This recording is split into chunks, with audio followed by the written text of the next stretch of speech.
Dear brothers and sisters, today we have the shortest gospel, just 2 sentences. But they speak volumes about, on one hand, the friends of Jesus, so-called. On the other hand, Jesus himself, and finally about his ministry. The friends thought he is beside himself. Some say he's gone out of his head.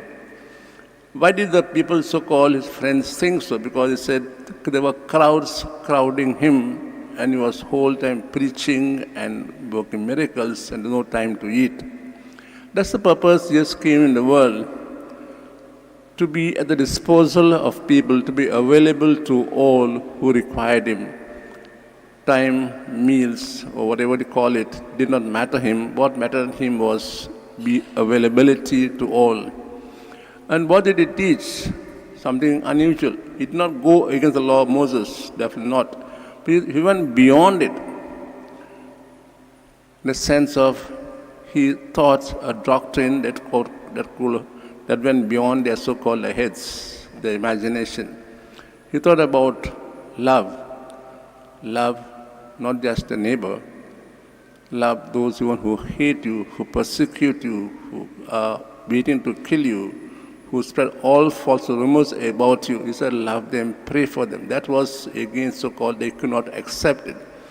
He was mixing with the tax collectors, sinners, something the Jews kept away from.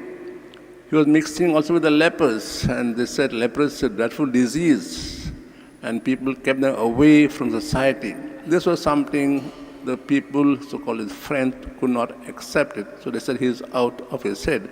But that's the purpose he came, to be available to all who wanted his assistance, be it spiritual or physical or whatever it was.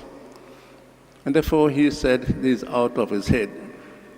In today's world, we also think of some people, for mostly entrepreneurs, who say they're out of their heads.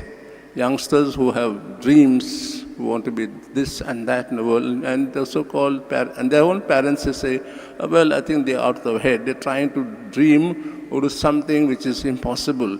Or we have also in the business sector entrepreneurs who like to venture the new things. Also people who like to dedicate their life to God. They said it's not meant for him or for her. Today we pray for such people who are dreaming big, that God may assist them if it is his will or their wish to be so. That God assist them in their so-called fulfilling their dreams, and that they are able to achieve them with the love power of God. We also pray for all those who have today the feast days, the birthdays, and all those who have other intentions, that through the intention of Saint Sebastian, whose feast we have today, they may be able to get what they need for their spiritual well-being and growth.